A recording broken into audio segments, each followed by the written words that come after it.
Salut la team, j'espère que vous allez bien.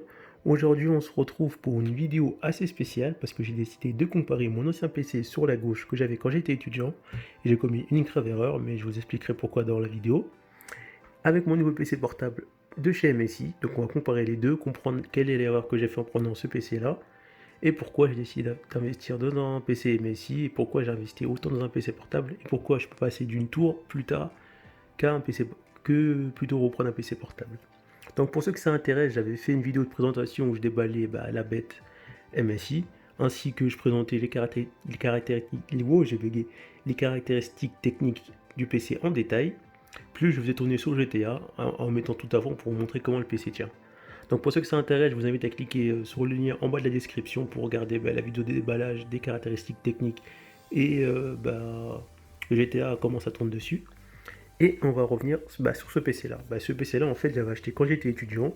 Je ne me connaissais pas du tout en caractéristiques techniques de PC. Et pourtant, j'ai décidé de prendre un PC par moi-même.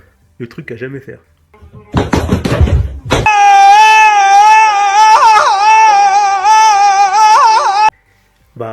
Du coup, ce que j'ai fait, on va regarder le PC que j'ai acheté. Donc j'étais sur, je crois, Cdiscount ou un truc comme ça. J'avais vu un PC pas trop cher. Et j'avais vu 16 Go de RAM. Et je me suis dit, bon, s'il y a 16 Go de RAM, c'est que c'est un bon PC. Et je m'étais juste focalisé sur ça. J'avais regardé vite fait la carte graphique. Mais j'ai même pas calculé ça. J'avais juste vu 16 Go de RAM. Je me suis dit, bon, ok, c'est parti, on me prend le PC. Bien sûr, j'avais besoin d'un PC à l'époque pour faire tourner des logiciels comme SolidWorks, pour mes cours, des logiciels de 3D, quoi, ou de modélisation 3D, c'était parfait, puisqu'en fait, ce PC-là, je me suis rendu compte plus tard, parce qu'un pote à moi me l'a dit, quand j'étais à internat, que c'était un PC professionnel. Du coup, oui, je me suis fait douiller, parce que moi, je voulais un PC qui fasse tourner effectivement mes logiciels de cours, mais aussi mes jeux. Mais bon, du coup, on va regarder les caractéristiques de ce PC. Donc on va juste d'abord regarder les cartes graphiques parce que c'est là que je me suis rendu compte que pour jouer, le composant le plus important c'est la carte graphique. Et moi pour jouer, je jouais avec une Quadro K20000 pardon. Donc je me suis retrouvé avec ça sur Fortnite. Donc super génial, je me retrouve avec ça sur Fortnite. Mais après, on va dire, ça va, j'arrivais à jouer à peu près bien à Fortnite. Il y avait des fois beaucoup de bugs où ça ramait, etc. Mais c'était pas super.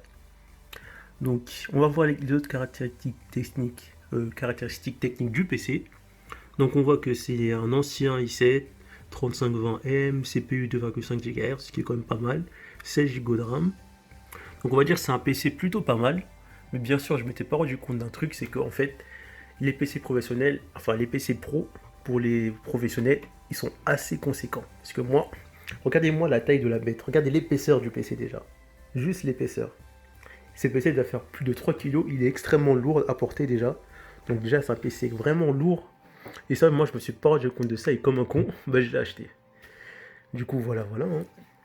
Donc je me suis retrouvé avec un PC qui a même pas de prise HDMI dessus. Donc c'est vraiment un PC à l'ancienne. Bien sûr quand le bruit du clavier pour écrire c'est vraiment très confortable. On sent bien les touches du clavier quand on écrit. Comparé à mon PC MSI, même si les touches sont agréables, je préfère écrire sur celui-là plutôt. Mais bon, voilà l'erreur que j'ai fait.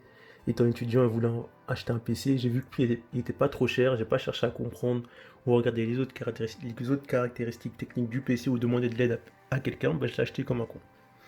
Du coup, voilà. Du coup, après, j'ai essayé, après mes études, de faire tourner des jeux VR ou d'autres jeux, c'était vraiment catastrophique. Alors là, c'était vraiment 0-0. J'ai voulu jouer à des jeux VR, mais ça marchait vraiment pas beaucoup. Et même si je poussais ça à fond, il y avait vraiment beaucoup de bugs. C'est pas vraiment recommandé d'avoir un PC professionnel pour jouer à des jeux VR. Et c'est là que j'ai compris, comme je vous avais dit précédemment, que le composant le plus important pour un gamer, c'est la carte graphique. Du coup, j'ai décidé d'investir massivement sur un PC portable, un autre PC portable, parce que moi je voulais rester sur PC portable pour la mobilité. Du coup, j'ai opté pour un PC MSI. Bien sûr, moi j'ai pris la gamme jeu parce qu'il y a plusieurs gammes de chez MSI qui a compromis entre le prix, la puissance et la mobilité du PC. Du coup, la gamme jeu pour moi était tout à fait correcte. Du coup, je me retrouve pas avec un Titan qui ressemble à ce PC-là, qui est assez balèze. Je me retrouve plutôt avec un jeu qui est du compromis, enfin qui est pas trop balèze, il est pas super cher, et avec des caractéristiques assez puissantes pour faire tourner, on va dire, tous les jeux du moment. Enfin, du moins pendant les 3-4 prochaines années au moins. Du coup voilà, on va comparer la carte graphique de ce PC là, comparée à la carte professionnelle que j'avais là. Et là on retrouve une RTX 2070. Donc là, autant dire que là, mes jeux PC, ils tournent tous à merveille. Et mes jeux VR de même. Donc on va voir les autres caractéristiques techniques du PC.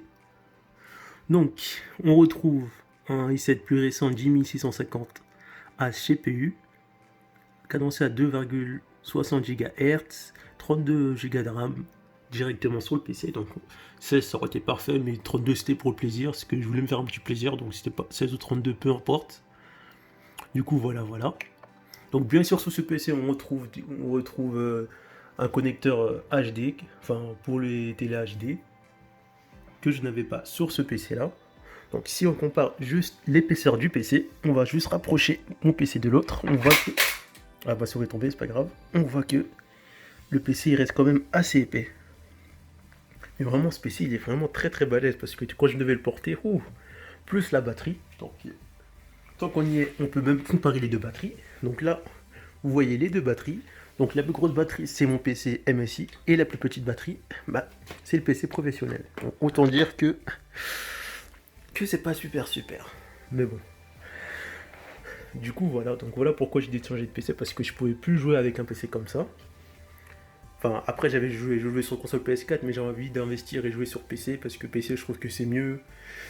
Et en plus, là, j'avais un écran de 60 Hz, et là, je me retrouve avec un écran de 240 Hz. Du coup, c'est beaucoup plus fluide, etc., etc. Du coup, voilà pourquoi j'ai décidé de changer et me tourner vers MSI, qui est une marque de PC exclusivement gamer. Pour à la fois mes montages vidéo qui sont beaucoup plus rapides sur ce PC-là, alors que sur ce PC-là, ça marchait assez bien les montages vidéo que je faisais sur ma chaîne, mais c'était pas aussi rapide que sur ce PC-là. Bien sûr, pour mes jeux VR et pour mes jeux que j'ai achetés sur console.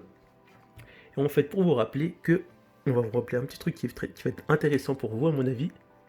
Donc, c'est que sur Epic Games, GTA 5 est offert. Donc, si vous le voulez, n'hésitez pas à aller sur Epic Games et télécharger GTA 5. Donc, pour l'avoir gratuitement, il faut le télécharger dans Epic Games. Donc, vous téléchargez Epic Games et vous avez juste à chercher GTA et télécharger.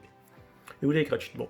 Du coup, voilà, c'était une petite présentation on va pas jouer maintenant, des deux PC. N'hésitez pas à lâcher un petit pouce bleu et à vous abonner à la chaîne pour trouver d'autres vidéos. Et on se retrouve pour une prochaine vidéo. A plus la team! Pour retrouver d'autres contenus intéressants sur la chaîne, cliquez sur les points du numérique après vous êtes abonné bien sûr.